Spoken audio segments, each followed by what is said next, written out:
And get started. First of all, I think I know everyone here, but for those of you who don't know me, I'm honored and lucky enough to serve as the president of Seward County Community College. So thank you for coming here, first of all, and your interest. We had the same type of meeting on Monday, and I know some of you were there for that, so I apologize if I tell the same jokes, but I only have so many jokes, and so I apologize for that, but I appreciate you showing that you care and you support not just the college, but our community as a whole. I was telling the group on Monday, I said this is kind of ironic because in 2010, my wife and I, we've been in Colby about 3 years, and Dr. Vasek at the time, if you meet Dr. Vasek, don't tell him I said this, he didn't love conflict, and so he came to me and said, I need you to lead a committee to advise the Board of Trustees on if they should close the pool or not. At Colby Community College. I said, okay, we'll do. And they had the first meeting and the newspaper came and they only took a picture of me. And the headline was Bennett leads charge to close the pool was the headline that hit the Colby Free Press. And my wife the other night told me, she's like, 14 years later, you're not any smarter. You're talking about the same thing. And so, and as a note, that pool's still open. We went through some things, and our advice in that situation would keep the pool open. One unique thing comparing those situations, the pools are about the same age, same issues, same size. They can't host I don't know if it's the same builder came through and built both of them a little bit short. I'm not sure how that panned out. But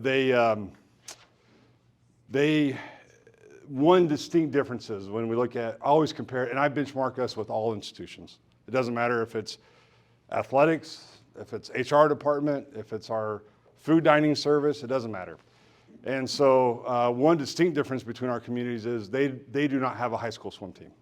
And so that's a distinct difference when we start looking at how the facility is used. They do not have a high school swim team. The other thing that was kind of funny is we have an 8-year-old and a 10-year-old. And my 8-year-old is a little bit, she has a lot of go in her. And we were having dinner the other night and we're talking about this town hall that we would be gone on Monday night. And she said, wait, why are you being gone? We're having a town hall about the pool. And my 8-year-old said, what a stupid idea, Dad, that you would ever have this conversation. So it is kind of funny how kids look at things sometimes. What we want to look at today is overview, why now? And if you have questions or comments, just interrupt me and we'll address those as we go. I did put question and answer cards if you're not comfortable speaking out in the public, or if you want to call me a bad name, you feel free to write on that card. You can turn it in later. But that's, and we'll try to address those. But I kind of just want to talk about why now, possible issues, the community needs, and then those action items. Because I think one thing that's important in this is that we're looking at what's best for our community as a whole. And what does that look like? And I made the comment Monday night, we can limp along for a while, but our pool's 52 years old. So it's coming to an end. And one way or another, that thing's not going to make it forever. And we understand that. So what are those next steps like? I appreciate all of our staff being here, especially Danielle and Liz, who work directly in the pool a lot. And I know that they do a lot of things for us and other staff. And then we also have John and Casey and Kelly and Keeley. I don't know where Keeley went. And Ron. So we could have a board meeting. We would have a quorum. So we are there. And Keeley and I had council of governments this morning. So we started at 7 a.m. in this exact room. So we haven't made it very far here 5 hours later. So a little bit about the process. So we had a board retreat. We do, just as a reference point, we do 2 to 3 board retreats a year. And those allow us to spend an evening together. We usually go to somewhere very luxury, very, very expensive, like this room is usually where we have our board retreats, or the boardroom by my office. But it allows us to have 4 to 5 hours to really talk about the direction of the college. Now, we've been aggressive in growth and some changes, and so those meetings are happening more often, those board retreats, just to make sure that we are aligning our visions together. And now with Mr. Hill coming on the board, it's time to have another one as we introduce a new board member to with our other 6. So last summer we were at a board retreat, and I don't remember which board member it was, but they said, what's our long-term plan with the pool? And I said, we don't have one. I mean, it's on the list. We don't have a long-term plan. And that led me to going out and doing some research and collecting some data.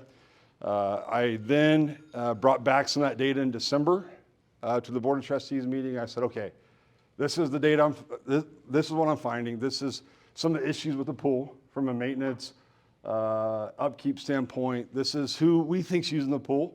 And two things that we are definitely not trying to shy away from. Are we catching everyone that gets in the pool? Probably not. So our numbers are probably low on who's using the pool. The other thing is, could we do a better job of marketing the pool? We always can do a better job. It's not about that. I think Danielle had the idea, or I don't know if it was her idea, to do an underwater Easter egg hunt here, March 23rd, right? So that's a great, so we're trying to find ways to where we can be proactive to better market that. But at the end of the day, that pool's never going to be a money producer, and that's not why it was designed for. And so we understand that. It does, I think the more people that we use it, it helps justify that expense a little bit, though, absolutely. So I took this data in December, and I said, look, we're not at a decision time. I'm not at a time to recommend anything to you guys. Do we want to engage the community in this conversation? Are we at a point to where we need to go out and start having some tough conversations? Back up a little bit. I'm not trying to throw anyone underneath the bus. Before that, September, October-ish, I brought USD 480 and the city to the table and said, this is the issue. What do we do? And at that point, their belief was that they were not interested in a partnership. Since then, as in recent weeks and months, there's been some conversations had that I think maybe there might be an appetite for a partnership there. So that's part of our action items, I think, going forward. So that's kind of how we got here. That's what that process was. The board said, yes, absolutely. So, and I know people read an article or they read something on Facebook and they draw their own conclusions. And we can't prevent that. It was never, I did never tell the trustees in November or in January, I'm going to recommend that we close the board or close the pool. That was never said, and it was never. And honestly, I talked to a community member last week. I was like, I don't know what my recommendation is. I'm mixed. I know that. I mean, from the very beginning, it's the same thing I felt about the Colby pool. I see the value of the pool. I see the value it has to certain populations. I see the value it has to our youth and our kids. I see that value. So it becomes. So it's not that we don't value the pool. We fully value the pool. What is the future of that of a pool looks like? Because I did find in my research that the life expectancy of an indoor pool is about 35 years, and with our pool being 52 years old, we are a little bit above that. And so, what does that look like going forward? And I think that's one thing that I want to make sure that we communicate is we put out some data about what it costs us to run the pool. That number, I don't like losing any money as a college. I don't like losing, but we're a community college, and we're going to lose money in certain areas. My concern is with it. Are we spending money in the best way, dumping essentially cash into an aging infrastructure that continues to have problems, or, and the other aspect of that is when we think about public funds and we think about those things, are there opportunities to save money out there long term? Because you go 10, 12 years down the road, your pool's 64, 65 years old. What does it look like then, right? Now, I'll be honest with you. When I started looking at this in the fall, I think I maybe told Casey that it'd be a heck of a lot easier to kick this can down the road and let the next president take care of it. 100%. I had that thought in the back of my head. I'm like, I think I told that to Wednesday night. I'm like, it'd been easier just to leave the pool as is. But I know that's not the right thing to do. We gotta improve. We gotta fix things.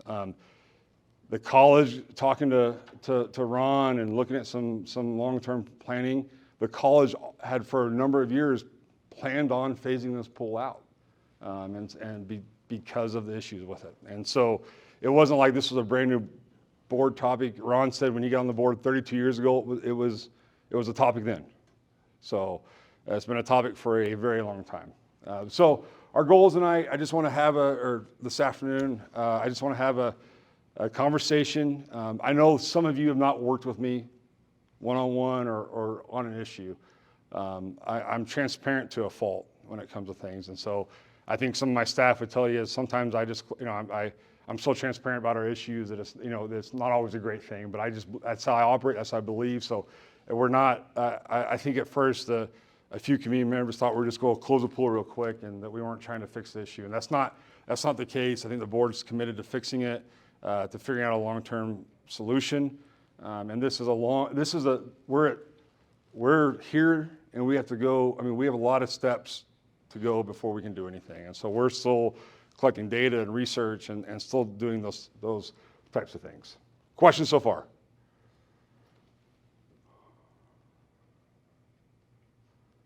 Okay.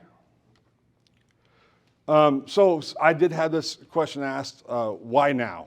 So why are you bringing this up now? Well, I've been here for a few years, so I'm checking down the list of things I think we need to work on. So that's one of the things. I'm getting my to-do list done, although we have a long way to go on that. Also, too, the college is making some big moves, and we're trying to set the college up for growth for the next 50 years. And I know I won't be here 50 years. Hopefully, I'm here for a bulk of that. But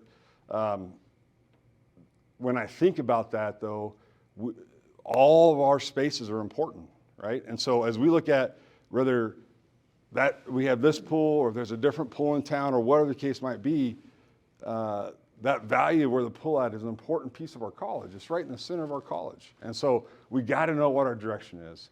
I had a community member make a comment that we expanded so we can't afford the utilities. That's false. That's completely, never did I go to the board and say, hey, we should close a pool so we can pay for utilities on our west campus. That was never a conversation that we had, and that's not a factual statement. And one thing, someone's like, well, why would you, if you want to control costs, why would you look at expanding? Well, we do both. When we expand, we're generating new revenue for the college. We're generating new credit hours. So you guys wouldn't know this. In the state of Kansas, we have different tiers for technical ed that we get reimbursed at. Truck driving is one of the highest technical education reimbursement rates. So not only is there a massive need that we need to fill, we're also talking about a tremendous amount of revenue that we're generating in our community. We're also going to be employing 5 or 6 new truck driving teachers. So it's a huge impact. And so it's not, you got to do both. You got to control your expenses and you got to expand. And it's a balance. It's 100% a balance. We purchased the church property. Anytime, you guys know this, anytime a property touches yours, you're a little bit worried about it when it goes for sale. I think, and I honestly, I missed it. And Kelly's the one that caught me and said, before he was even on the board, he said, hey, that thing's going for auction next week. And we had a board meeting and talked about that. So it's, everything's a process. And so that's why now we have so many big decisions that we're trying to make. We filled the dorms faster than I thought we would, which is awesome. It's great. We were losing a ton of money without our dorms being full. Now we have another issue is that we're over capacity and we're looking at growing a little bit more. And so now we're planning, the board's taking up that decision on if we roll the dice and build a new wing on the dorm and really try to set us up for those next 20 years of growth. Our kitchen needs some, if you've been in it, the kitchen needs some help and we're over capacity. We love our kitchen as a community. And so we use it for so many different events that it's not set up that way. So all that planning leads us to make sure that we know long-term what that area of campus is going to look like. Questions, comments?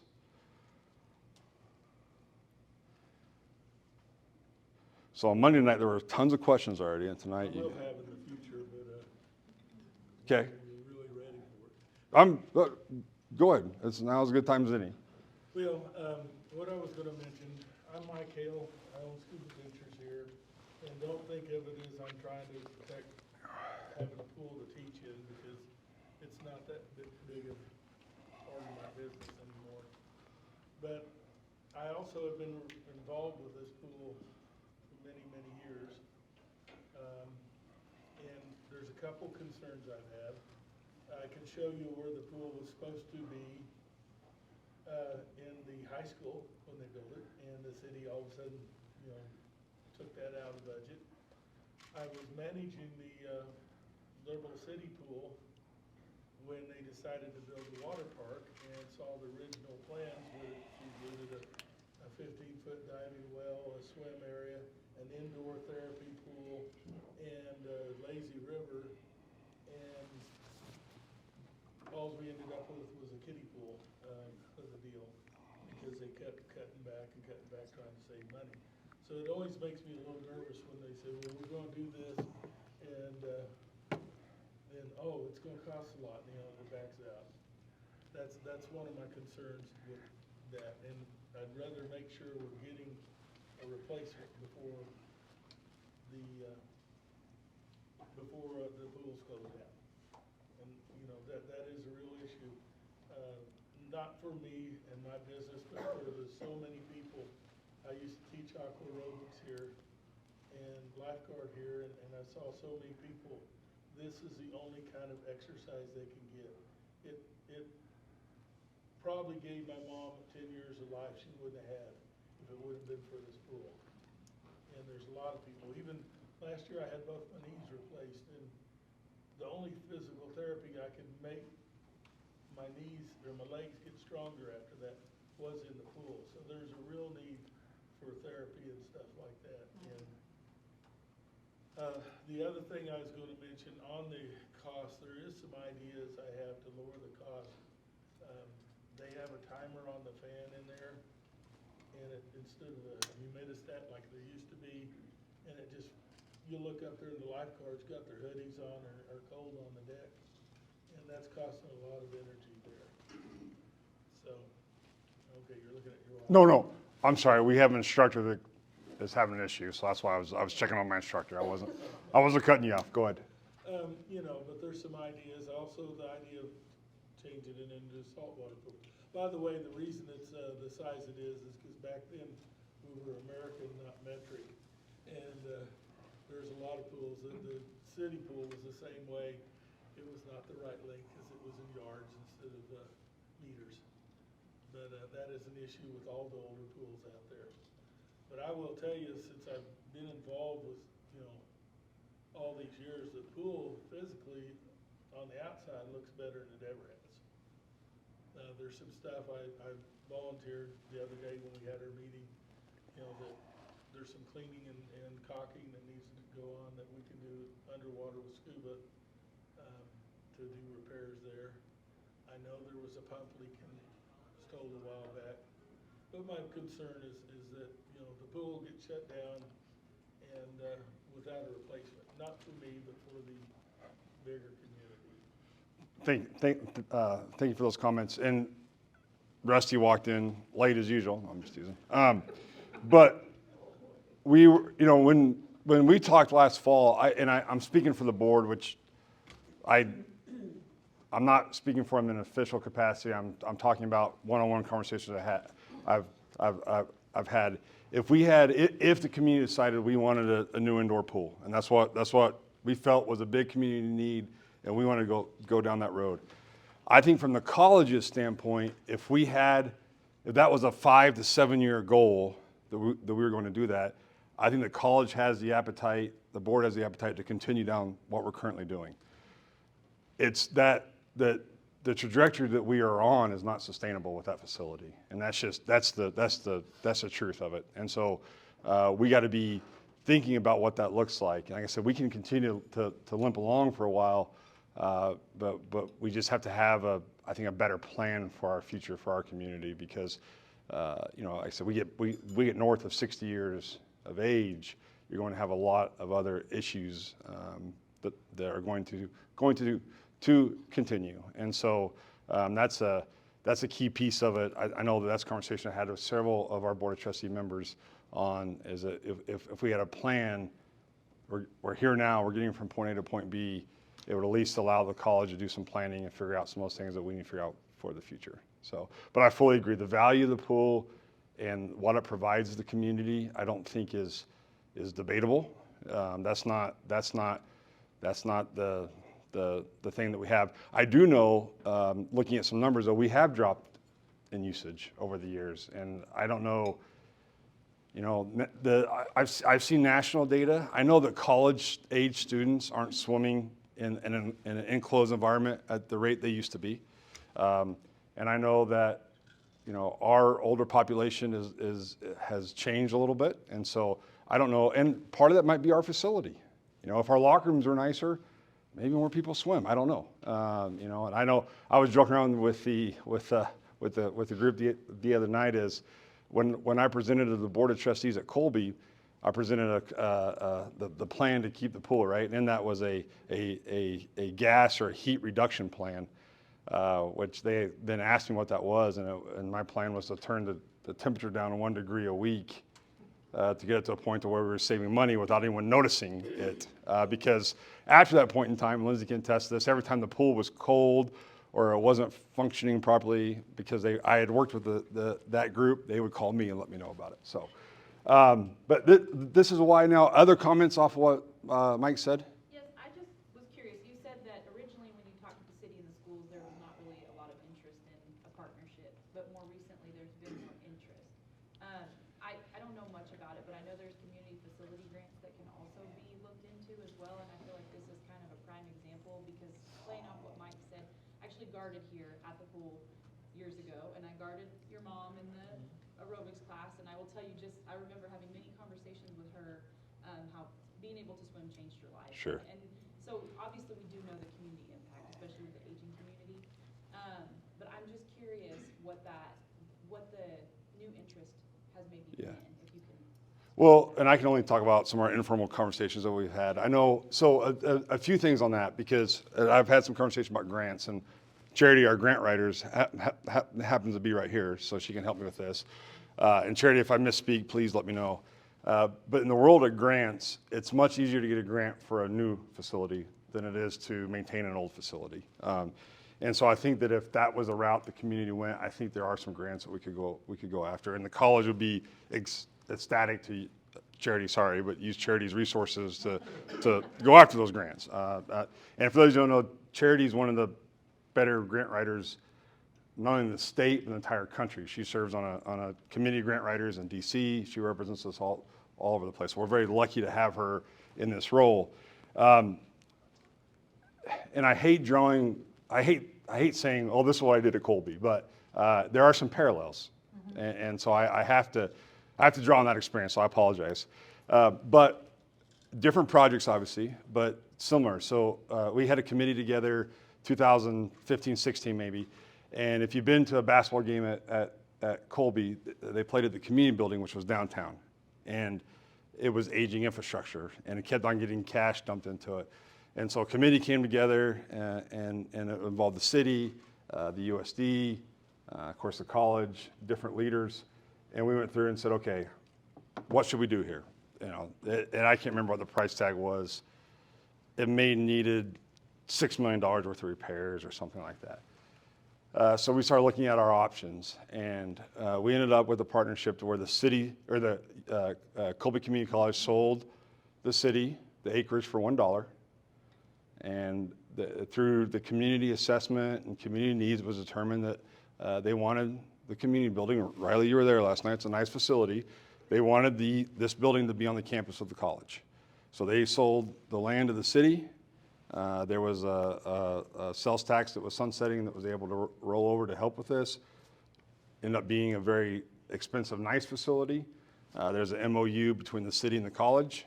So the college provides supports for cleaning and maintaining and taking care of it. And so the framework's there. Like, we've seen a framework for it. It's just, where does that meet on our needs of a community and what we want to have? And so I think that's, when I say a partnership, and I think that then you of course bring USD into it.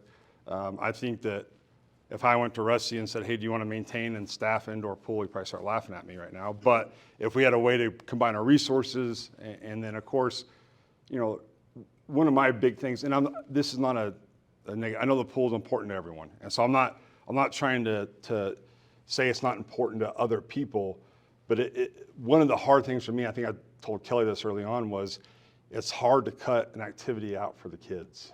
I don't know, because I have young daughters, maybe they swim, they're not on a swim team, but it's just hard to say, you know what, you're able to do high school swimming, you're able to do youth swimming, but now you no longer can do that. And honestly, obviously I work for the college, I'm not here on behalf of USD 480. If that pool's not there, I have a hard time believing that we have a swim team. Just logistically and big picture of that would be a tough thing to do. So, great question. So, real quick, the city's completely committed to partnering with the college as long as the project is built correctly. As somebody over here said it before, Liverpool's got a history of starting with great ideas and then we nickel and dime it down to where we have a piece of junk.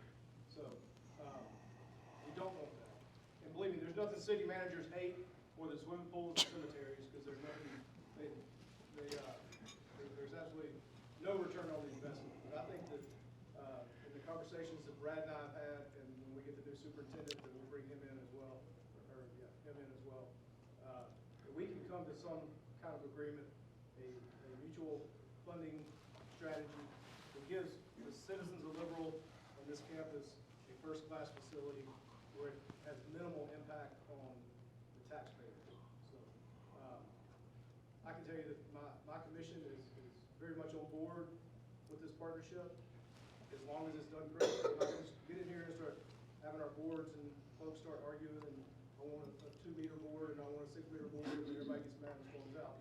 We're going to have a collective, collaborative partnership, and at least with Brad and I, sorry, President Bennett and I. That's Brad. I think it's entirely possible that sooner rather than later we can get that done. And he's right. I want to have nothing to do with the administration of the facility. And one thing about it is that, when we think about our current pool, it's not, there's zero economic impact to our community. It's zilch. There's a human impact. There's a return on investment because we allow activities and things like that, but it's not, and we had that conversation. How do we make it cool as a recruitment tool for our students? And it's tough. But if we look at a new facility in which you're hosting swim meets, you're hosting some things, we would have an economic impact coming in from into our community. They would be, shopping somewhere, hotels, maybe restaurants. So at least we could see that. And so I think that's one of the key pieces that a newer facility would do that we currently can't do. And I did have some companies come in and look at the possibility of expanding that pool, and it's just not there. One of the companies actually started laughing at me when I asked them if we could do that. But to me, it looks like we could do it, but obviously I'm not a construction person. So we go on there. Yes. You said that you was there at Kobe. What did y'all do to save your pool? So we did a couple of different things. You said it was outdated. And It was outdated. We are here. we did some updating. Be honest with you, I'm not so sure we made the right decision then. I was in that facility the other day. So we kicked the can down the road, and that community determined there was no interest in having a new indoor facility, and so it's limped along. Our pool is about 6 years newer than their pool, and they keep dumping money into it, and so and I know pools.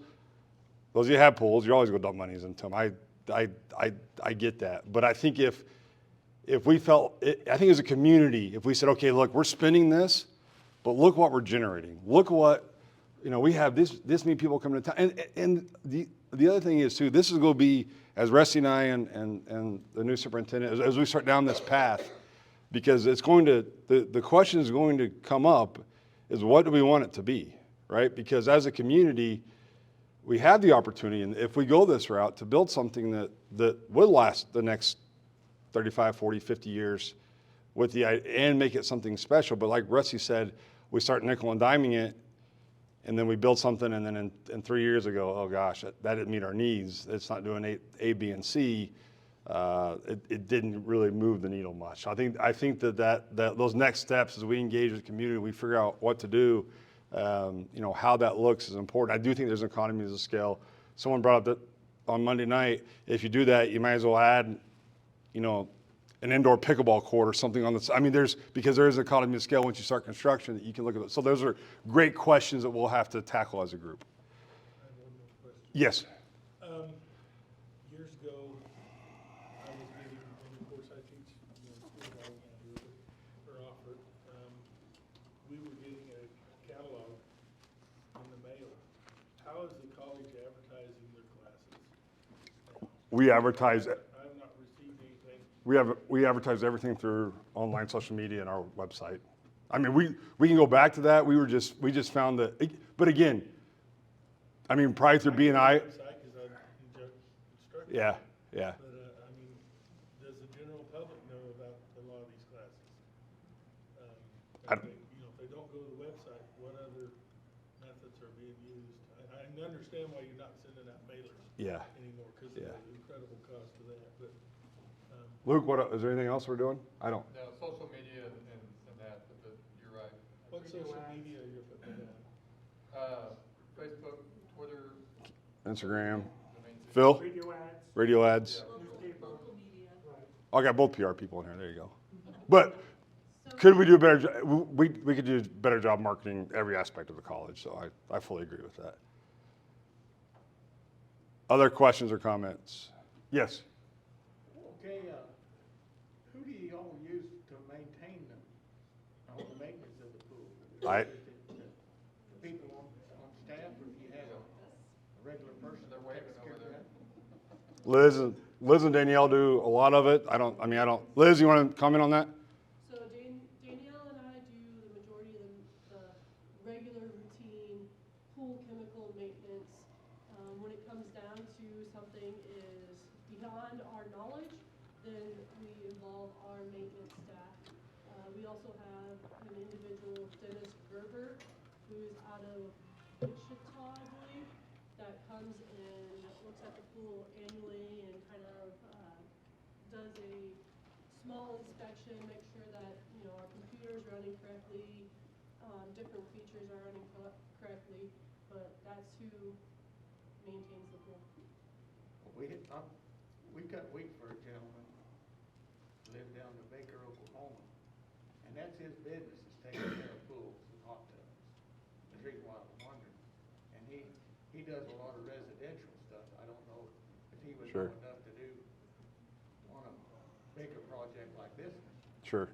But He's Brian Estes is his name. Yeah. So and this is not just kind of our approach as a college, or my approach is, we try to do everything in-house that we can from a cost standpoint. So I know they're knowledgeable in that, and that's, even our HVAC, we have a full-time HVAC person, just to try to balance those expenses, but that's good to know though, thank you. But that's his business, is taking care of the pumps and changing stuff out. Sure.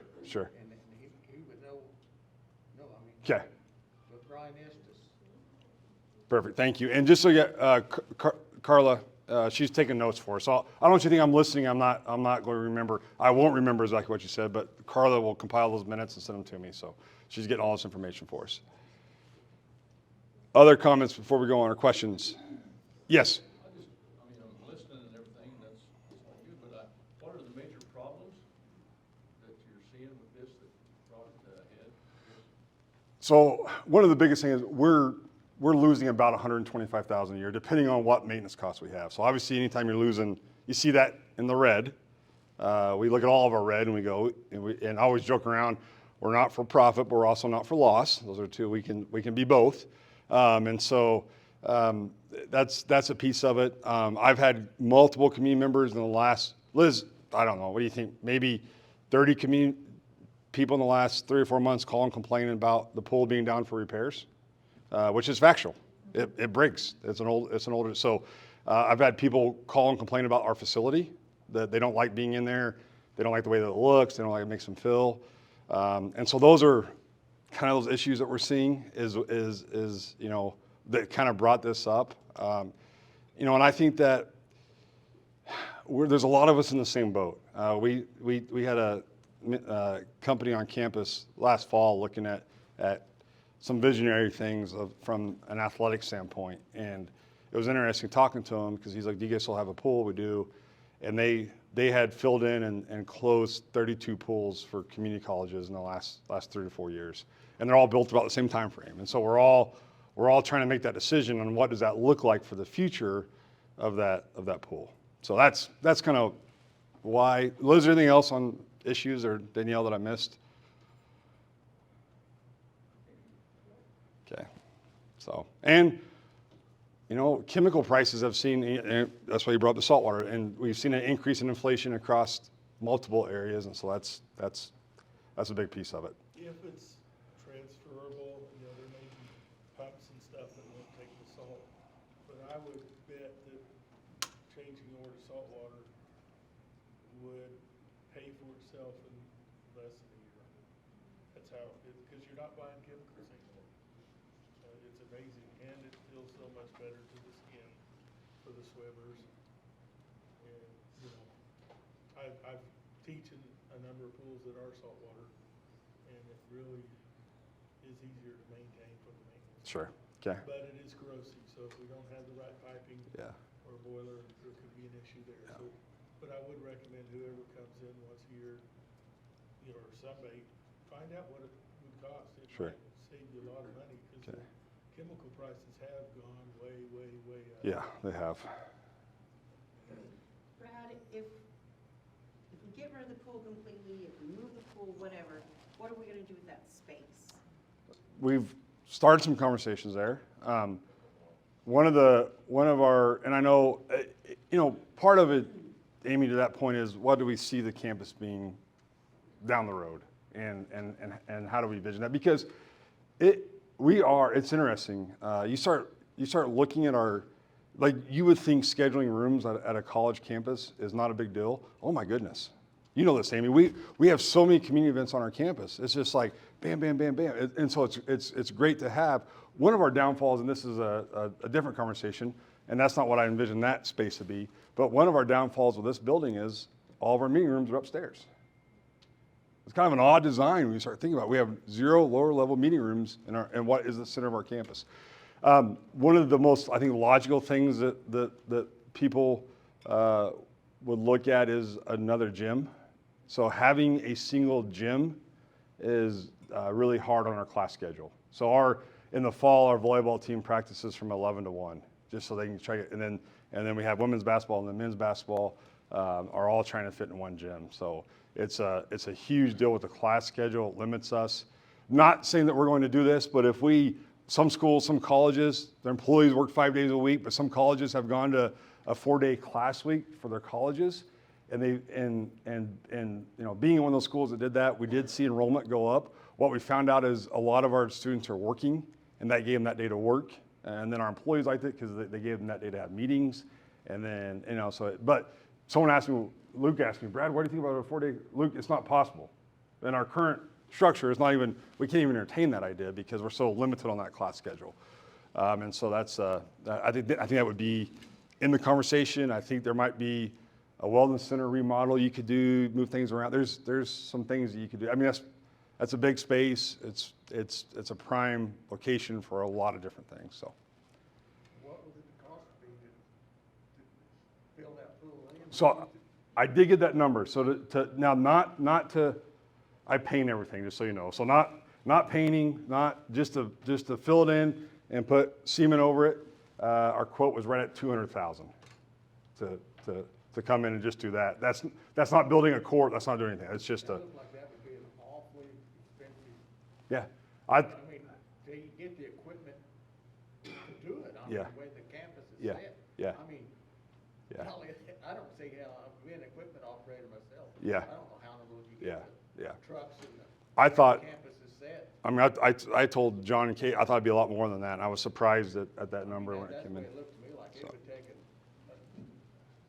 I don't know how you, I mean, and if you bring in the trucks in to fill it up, if you had to come in the west end, that looks to me like. Yeah. And you tear up so much of the berms and stuff getting, that looked to me like that'd be an awful. Yeah, the company, and I said it wasn't an official bid, it was just that, come give us a quote on what this would cost for our meeting. I knew this would come up, and that company didn't think it would be an issue to tackle that. And I said it was much lower than what I thought it was going to be from a budgetary number. So this is stuff that we put out, again, just kind of where we are. I don't want to focus on that red part. I know that we're drawn to losses, and I get that, but it's not necessarily that we're losing that. It's that I feel like that we're not being proactive for what our future looks like. And so that's a bigger, and then we went through, we did a quick analysis of who we think's using the pool. Again, there's probably some people that are coming in that we're not aware of, and that fluctuates. Like last fall, Diamond High School used our pool. This spring, they're going to OPSU. And so that changes, right? So that's all there is, that changes. Last Saturday, we had the Boy Scouts here, and we had swim lessons. So like on Saturday, when you walked in the pool, it was packed. And so those numbers fluctuate. That's just kind of who we feel like are the regular users of the pool that we see. Athletics depends on the coach. Some coaches really see value in it. Other coaches don't use it as much. And so as a different coach comes in, that could go up or down. That's a number that's not consistent. So, and we've talked about ways to try to get our general students in there more, and I think we're doing a great job with that. I think it's almost like a generational cultural thing, I think, with our kids, and so it's a little bit different, I think, than maybe what it used to be. So, questions, comments? You said that you were not really sure how many people or who's using it. What do we need to do to figure that out? I don't know. Need people to check in. Yeah, some people, yeah. Instead of just going straight to the pool, they need to come through the line. Okay. Other And I've than been that, guilty we're of that not. myself. A lot of times. I've been guilty of that myself, you know. Yeah, so. Most of us just go in there and swim laps and then And leave, you know. we take count every 30 minutes, every hour we're taking count, but that doesn't necessarily tell us the demographics of who's actually in there. It gives us a head count. And if we're not here, sometimes there's things that we've done, we're up in most of some young adults, so please check in. Good question. Thank you for asking that.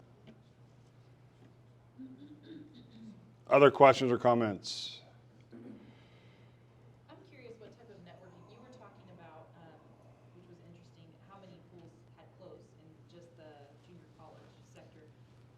Are there discussions amongst college presidents about that? Like, knowing that their pool has closed, maybe asking, so what are you, is your community going beyond that, or are you just done with it? So it's interesting. I mentioned that the other night.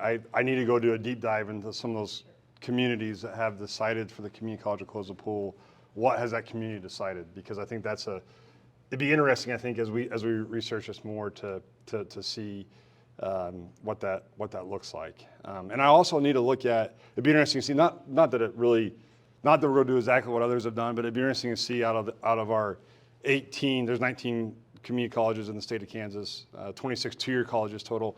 Out of the other 18 community colleges, it'd be interesting to see which ones had pools, which ones continue on them, and kind of get into that more and see what it looks like. So, but that's a very, very good point. I apologize, I just haven't done that yet. But No, I just think it'd be interesting information. yeah.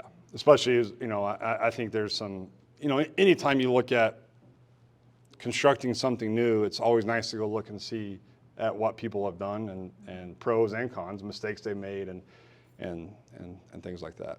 Yes. With that in mind, I agree. There's no need to reinvent the wheel, go and ask, gather information.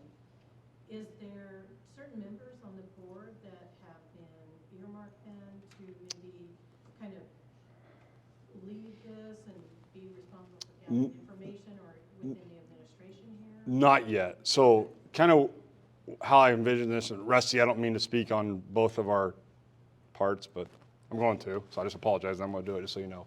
But we, I think those next steps is forming a planning committee of key individuals. I could see, a board member a couple, one or two to come together and start that.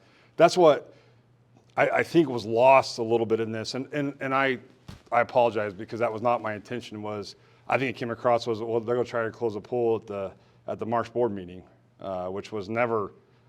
That's not where we were, and that's not the conversation that we had. And so we're kind of that first step, and then because honestly, while you guys are here are pro pool, right? I don't mean to put that. I don't mean to lump you together. I'm just assuming.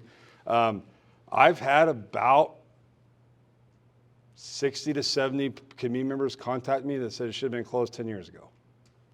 So it's not just that everyone loves the pool. That's a false reality. If we say, oh, we all agree we need a pool.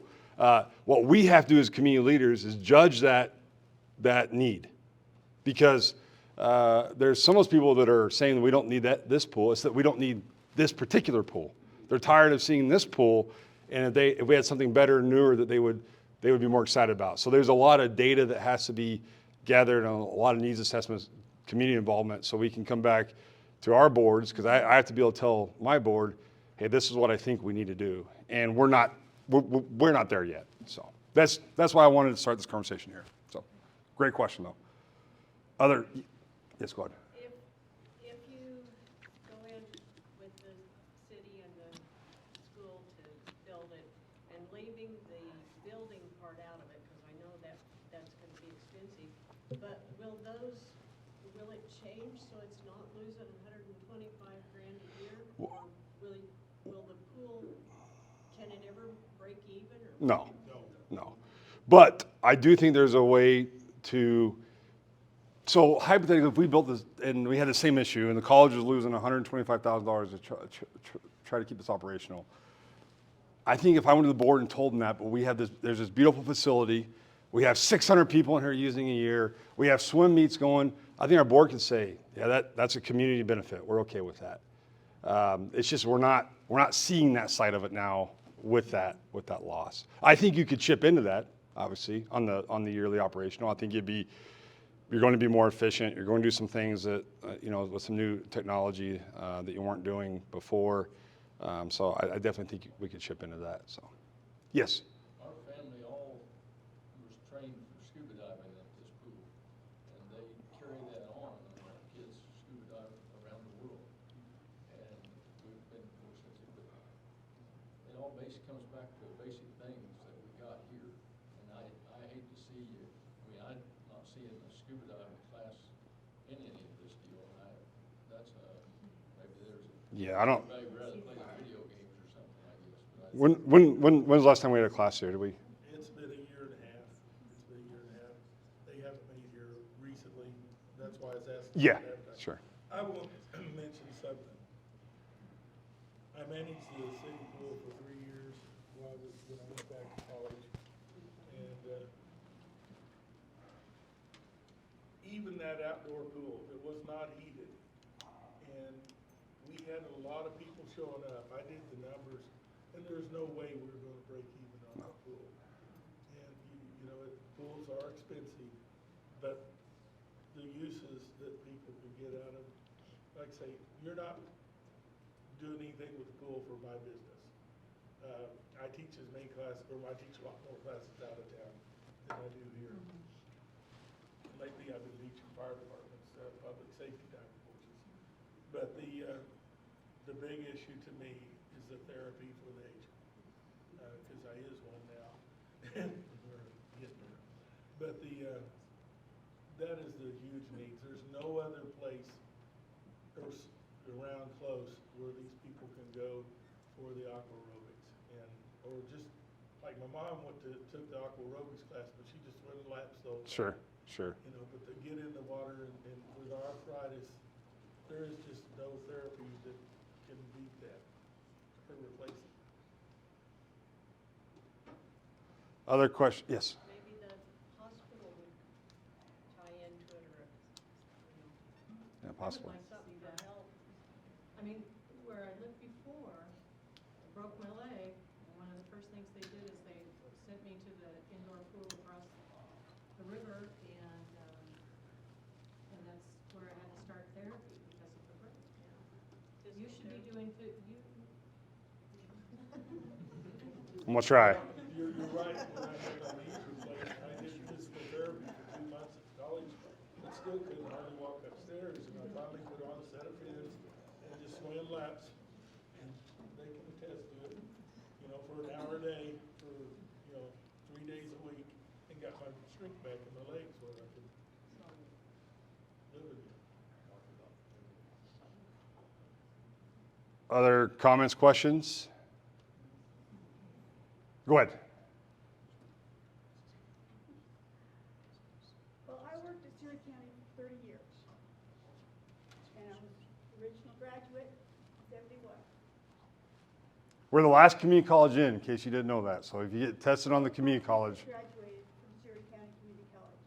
Both of them used the pool while they were attending Seward County Community College. I'm at the point where I'm going to offer aerobics so that I can be able to move around because I had a hip replacement. And you're going to take all that away from me. that's not the plan, but I understand what you're saying. That's what you're doing.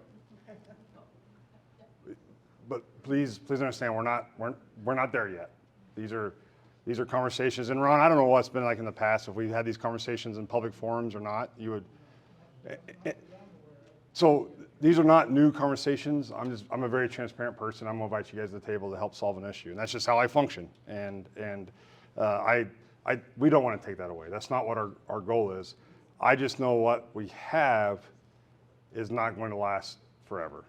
And so what does it look like for our community going forward if we want to do something? Because honestly, if this is a direction that our community wants to do, you guys don't know this about me, but I'm not very smart. I'm a tremendous worker. So my work ethic is pretty darn good. And so I don't do a lot besides my family and work. That's really all I have. And so I'll be, pestering Rusty on this, and I'm willing to do the work to be part of the solution. It's just, is that the direction that we're going as a community? Is that where our needs are? Those things I can't answer, and so that's a bigger conversation. Out of those 30 colleges, you said that company said that they closed, did any other communities build another pool? I don't know. I haven't done that research yet, but I will dive into that if we. That would be a pretty important. Yeah, I fully agree. Yeah. No, if those communities went ahead and done a new replacement, or they Yeah. just was out. Yeah. Rusty, do you have any kind of thing on what you're seeing in indoor aquatic centers and your city managers meeting and stuff like that? Outside of Wichita and the Kansas City metros, I don't know that anyone is really broken that. There's definitely no city manager that I'm in close contact with who has an indoor facility like the one that Brad and I discussed. We would want to build for the community. No, And I know, and the other thing is too, if we go down this path, and I understand that I guess the we'll see is, and we had a much larger turnout on Monday night, but I'm gonna get with Rusty and USD 480, and we'll start some initial conversations and who needs to be at the table, what does that look like, and start laying some framework. We'll probably go find some different facilities to go look at. I always like to see a facility before we venture down that path of trying to construct one ourselves, so we can see what worked, talk to those folks. So this pool's been open for 6 years. What should you have done? What did you do that you didn't need? Some of those types of things. And then I was asked multiple times, what's the timeline? We don't have a timeline. And if we're going this direction, it's initial planning phase. Rusty, I made this comment on Monday night. I don't know how you feel about that. I would think we could be organized enough and have an overview of what our goal was probably by late summer. I would think would be a good goal. I did have a community member. It's really a side joke, kind of a funny story. I was at Walmart last summer, and a community member stopped me and they said, what are you doing this summer? And I was like, well, we're sorry, I went through. She's like, you guys actually work in the summer? I thought you guys were closed. So we're open in the summer. We are working. We are operational. So it's not, that's kind of an idea that our faculty are off, but everyone else is working. So, but that's those next steps, I think. And then as that group meets, I think we could provide a timeline of, more detailed to the community on what this might look like going forward. Okay, questions?